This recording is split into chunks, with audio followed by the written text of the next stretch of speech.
A fake Uber driver tried to pick up one of the stars from the CW's Riverdale. Before we talk about any of that, though, let's have a word from our sponsors. Times are changing for gig workers and the gig economy, and there are a lot more gigs from a lot more companies than there used to be. That's why when people ask me where they can go to find resources for the gig economy, I recommend gigworker.com. At this site, you can see what other gig workers are doing and discover better opportunities from industries, companies, resources, and even a forum where you can talk with other people in the gig economy. Gigworker.com is a great resource site whether you work for Uber, Lyft, Postmates, DoorDash, TaxRabbit, Thumbtack, Upwork, whatever. There's a gig for you and there's a forum for you on gigworker.com. Gigworker.com for all your gigs. Hey everyone, this is Kevin the Apptrepreneur, and okay, time to admit something that I'm sure a lot of you are going to find a little embarrassing, but I would kind of feel like I was lying by omission if I didn't say this. I'm a fan of the CW's Riverdale. In fact, I'm currently in the middle of season 2 on Netflix. I just got to the scene where Archie has been offered a job by Veronica's dad, Mr. Lodge, and I can't. I'm going to be watching some more of it when we're done with these videos. It's actually kind of been a little bit of a hindrance on my workflow this week, to be perfectly honest, in the sense that I've been putting off making these videos. I'm still getting them out, obviously, and all that. I'm still living a life, but I've really been enjoying Riverdale, which is why it was funny. Maybe, I don't know, that one of the stars from Riverdale shows up in Uber-related news, which is, of course, concerning for her personally, but it also shows that the conversation of fake Uber drivers and making sure to verify the car you're getting in is the correct car. It also shows that this can happen to anyone, even stars, because stars take Uber and Lyft. I mean, we hear stories from Uber and Lyft drivers who say, hey, I picked up this person and I picked up a celebrity once. So it happens. And they are sustainable to the fake Uber scam. I know you can't see the headline. It's just unfortunate how it worked out that way. But it says, Lily Reinhart says she escaped someone posing to be rideshare driver. Make smart decisions out there. So according to US Weekly, which is a site we obviously don't check out much on this channel, Riverdale star Lily Reinhart is telling fans to trust their gut after what sounds like a close call with a rideshare imposter. Reinhart, 22, described the scary incident via Twitter on Sunday, June 2nd. PSA, which is public service announcement. I was just ushered to a car by someone posing to be an airport cab Uber driver. I got to his car and there were absolutely no signs that he was a professional service driver. So I did not get into the car. Please pay attention and make smart decisions out there. Seriously, please be careful out there, she added in a follow-up tweet. You don't have to be nice or worry about being rude. Trust your gut. It could save you. So it also points out that the Hustlers actually... Oh, really? She's in Hustlers? Katie wanted to see that movie. Anyway. That she isn't the first celebrity with a harrowing rideshare story. In 2015, Courtney Love told Twitter followers that she and her Uber driver in Paris were attacked by a mob of picketers who were protesting rideshare apps. They ambushed our car and are holding our driver hostage. This is France. I'm safer in Baghdad. That's Courtney Love for you. So the following year, Teen Mom OG alum Farrah Abraham claimed in a podcast episode that an Uber driver tried to assault her in 2015. It was very scary and I was very upset. Now, okay, we're going to ignore that because that's actually kind of not related to her story. But here's something that I think is kind of bad advice.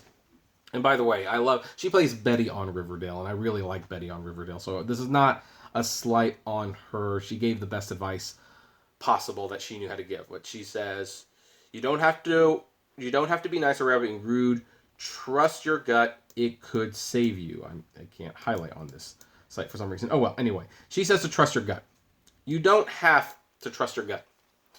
What you can do, because I'm assuming that she had ordered an Uber or someone had at least claimed that they had ordered an Uber for her. Because she wouldn't even consider getting in the car unless she was halfway expecting it. Uber drivers don't randomly grab you off the street. So it's not about trusting your gut. It's about checking the information you have and verifying it. You can verify the license plate number. That is the easiest way to verify whether or not that Uber driver is yours. You can verify the make and model of the car. You can verify the color of the car. You can verify the driver's picture. That they usually now have you take a picture before you start driving so it looks fairly current. So that, I think, will go a lot farther in helping you avoid getting into someone that's not your Uber than just trusting your gut. That actually could, in my opinion, get you in some serious, serious trouble.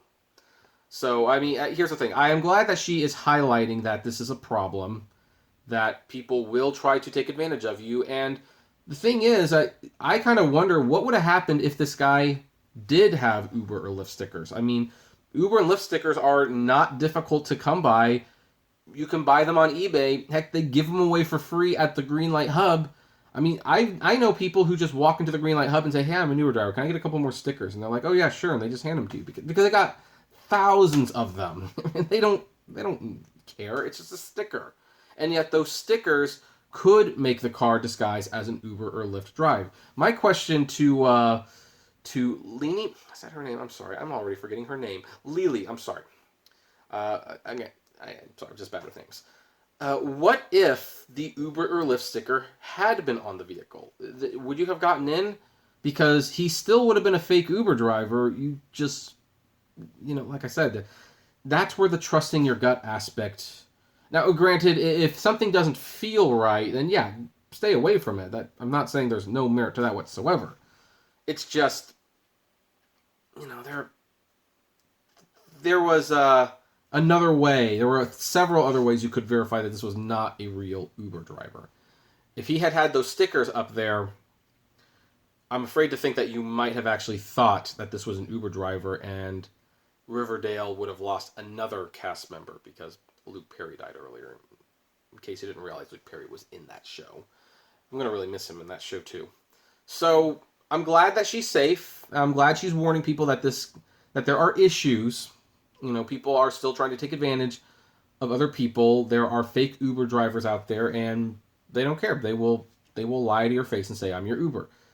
You need to, yes, trust your gut to a certain extent. However, if you have the app, you have to also check the license plate number, the name of the driver, the make and model, all that stuff. If someone's getting the Uber or Lyft for you, have them send you that information so that you yourself can verify. Trusting your gut only goes so far because, again, when I read the story, there's some goosebumps there because this guy was apparently just a couple stickers away from having a victim, a high-profile victim to be sure, but another victim. And I think back to that college girl. I don't even recall that he had any Uber or Lyft stickers on his window. He just pulled up. She got in the car. Didn't think about it. So, yeah, guys, be careful out there. Continue to be careful. And that's where we're going to leave it. So now I pass the question off to you. Is this good advice? Do you consider it not very good advice? Are you kind of neutral on the subject? I would love to know. Comment below. Like, favorite, share, subscribe. If you enjoy my videos, consider becoming a Patreon member. It's totally optional, of course, but even as little as $1 a month goes a long way to helping the channel run smoothly, and you get access to my Patreon's exclusive blog. Also, check us out at the Apptrepreneur Hangouts on Facebook and subscribe to the Apptrepreneur Vlogs channel, the other channel I'm doing. And as always, flame responsibly. Have a good one.